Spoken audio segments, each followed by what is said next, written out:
जय श्री राम। मानस चर्चा। आज हम मानस चर्चा के अंतर्गत माया मनुष्यम इस विषय पर चर्चा करेंगे।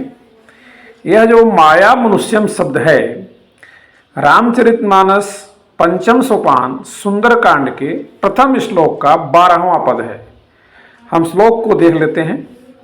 शांतं शाश्वतं अप्रमेयमनघं निर्वाण शांतिप्रदं ब्रह्मा शंभु फणीन्द्रसेव्यमनिशं वेदांत वेद्यं विभुं रामाख्यं जगदीश्वरं सुरगुरुं माया मनुष्यं हरिं वंदेहं करुणाकरं रघुवरं भूपाल चूड़ामणिं। इस श्लोक में आप पाएंगे कि जो 12वां पद है माया मनुष्यम, वह आज के चर्चा का विषय है।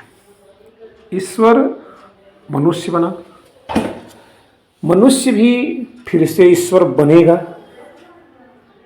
ध्यान रखेंगे, ईश्वर मनुष्य बना, मनुष्य भी फिर से ईश्वर बनेगा। गोस्वामी जी यहाँ स्वयं अपने द्वारा पूर्व में कहे गए निज इच्छा प्रभु अवतरई और माया मानुष रूपिणौ रघुवरौ तथा मम इच्छा कह दीन दयाला, और भी देखें इच्छामय नरवेश समारे। इन सभी को पुनः यहाँ सुंदरकांड में माया मनुष्यम रूप में देख रहे हैं।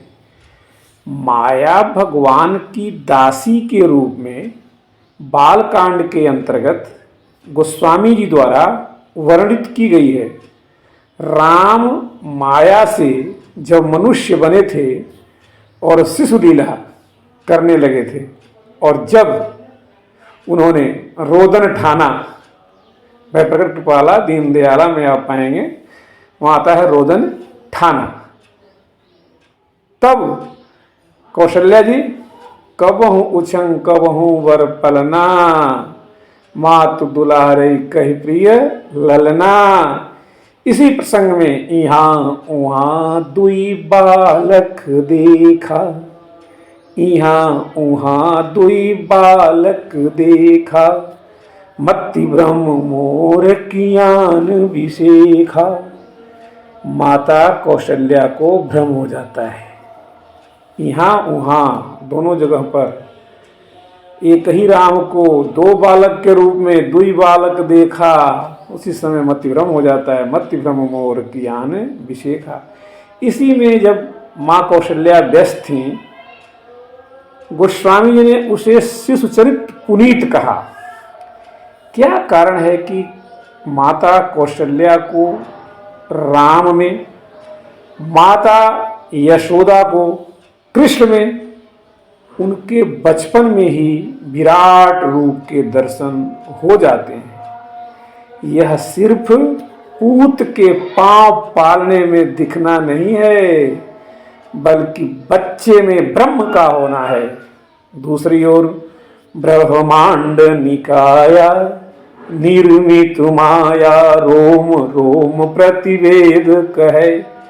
ब्रह्मांड निकाया निर्मित माया, इसके रूप में अवतरण के वक्त ही उनकी स्तुति, उनकी प्रार्थना होती है।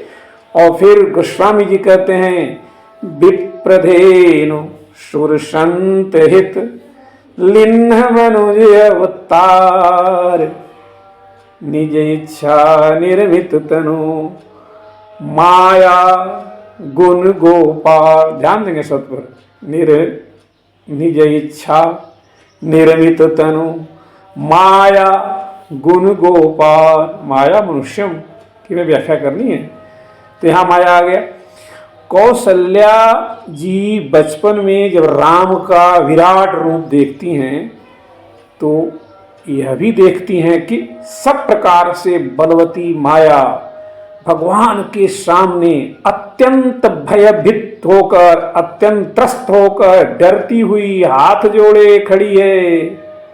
गोस्वामी जी नहीं चूकते, लिख डालते हैं, देखी माया सब विधि गाढ़ी, देखी माया सब विधि गाढ़ी, अति सभीत जोरे कर ठाड़ी, है ना।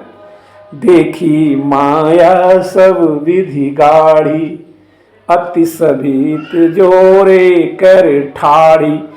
युद्ध में राक्षस बार बार माया से भ्रमित करते हैं और राम माया को किंचित अवकाश देने के बाद अपने पक्षधरों को, बंदरों को, रिक्षों को, भालुओं को निर्भ्रांत कर देते हैं।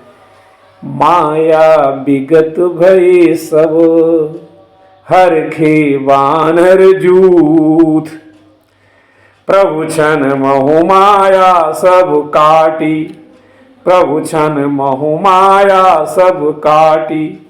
रघुवीर एक ही तीर कोपि निवेश महु माया हरि, रघुवीर एक ही तीर कोपि निवेश महु माया हरि।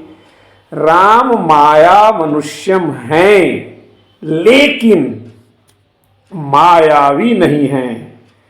वे काकभूषुंडी जी को बताते हैं, ममो माया संभव संसारा, जीव चराचर विविध प्रकारा।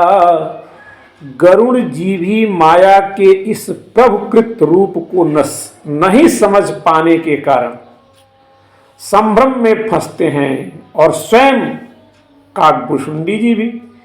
लेकिन ज्ञान होने पर काकभूषुंडी जी गरुड़ जी को समझाते हैं, माया बस्य जीव अभिमानी, माया बस्य जीव अभिमानी, ईसबस्य माया गुण खानी। कितना सुंदर प्रसंग है यह। गोस्वामी जी कितने सुंदर ढंग से लिखते हैं कि संसार में जितने भी इंसान ही नहीं, जितने भी जीव जंतु हैं, सभी माया के कारण वशीभूत हैं, माया के वश में हैं। लेकिन माया किसके वश में है? वह ईश्वर के वश में है। ईश्वर कौन? राम के वश में है। माया वश्य जीव अभिमानी, ईश वश्य माया गुण खानी। और यह भी पुनि रघुवीर ही भगति पियारी, माया खलु नर्तकी बिचारी, माया खलु नर्तकी बिचारी। इसीलिए अवतार यदि मनुष्य लीला करता है तो वह उसका निर्वाचन है, उसकी इच्छा है। वह माया के पास में नहीं है, बल्कि माया का भी प्रयोक्ता है, माया का भी प्रयोग करने वाला है। माया के उस स्पेल को वह किसी सबक के लिए इस्तेमाल करता है। भगवान श्री राम मेघनाद की तरह टुच्चे जादुई तमाशे नहीं करेंगे। देखी प्रताप मूढ़ खिसियाना, देखिए मेघनाद का, देखी प्रताप मूढ़ खिसियाना, लग करे लाग माया विधि नाना। यह है मेघनाद। देख प्रताप मूढ़ खिसियाना, करे लाग माया विधि नाना। जिनको करे गरुड़ से खेला, डर पावे गहि स्वल्प सपेला। भगवान शिव जी, भगवान ब्रह्मा जी तक, बड़े छोटे सभी जिनकी अत्यंत बलवान माया के बस में हैं, नीच बुद्धि निशाचर, उनको अपनी माया दिखलाएंगे तो सोचिए क्या परिणाम होगा। जासु प्रबल माया वस, शिव बिरंची बड़ छोट। जासु प्रबल माया वस, शिव बिरंची बड़ छोट। ताहि दिखावई निशिचर, निज माया मही खोट ताहि दिखावई निशिचर। निज माया मही खोट। ईश्वर का तो एक ही बाण ऐसे टुच्चे मायावियों को, जादुओं को खत्म कर देने के लिए पर्याप्त है। गोस्वामी जी बहुत सुंदर लिखते हैं, एक बाण काटी सब माया, एक बाण काटी सब माया।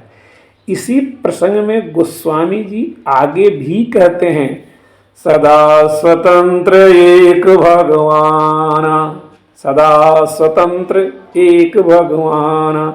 यहाँ गोस्वामी जी उसी माया मनुष्यम के लिए प्रणति है। गोस्वामी जी प्राकृतिक जन गुणगाना से चिढ़ते हैं, लेकिन इस माया मनुष्यम की स्तुति प्रार्थना करने में उन्हें कोई हर्ज नहीं है। राम की भौतिक ऊर्जा में जो ईश्वरीय अनुतत्व है, उसने गोस्वामी जी को कलम उठाने पर मजबूर किया। गोस्वामी जी का माया मनुष्यम दरअसल माया से मुक्त मनुष्य है। माया मनुष्यम, माया से एकदम मुक्त मनुष्य की परिकल्पना है।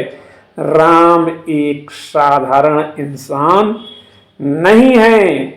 अंगद रावण के इसी भ्रम का खंडन करते हैं। अंगद जी कहते हैं, राम मनुज बोलत असि बानी, राम मनुज बोलत असि बानी, गिरहिन तव रसना अभिमानी, गिरहिन तव रसना अभिमानी।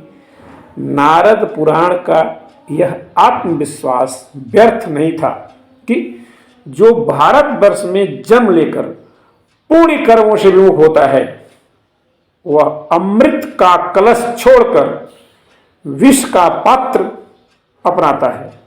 जो भी इंसान भारतवर्ष में जन्म लेकर पुण्य कर्मों से विमुख होता है, वह अमृत का कलश छोड़कर विष का पात्र अपना लेता है। नारद पुराण में कहा गया है, संप्राप्य भारते जन्म सुकर्मसु परांगमुख, पीयूष कलशम त्यक्त्वा, पीयूष कलशम त्यक्त्वा, विष भांडम च मार्गति, विष भांडम च मार्गति। इसीलिए भारत में अद्भुत रूप से कर्मठ लोग हैं। हमारे भारत कर्मयोगियों का एक बहुत बड़ा समूह है। भारत में कर्मयोगी रहते हैं। भारत में अवतार पापों को उधार लेने के लिए नहीं आता, वह तो विनाशाय च दुष्कृताम आता है। वह करुणा को भी वितरित करता है, लेकिन वह दैत्यम दास्यते और पौलस्त्यम जयते भी आता है।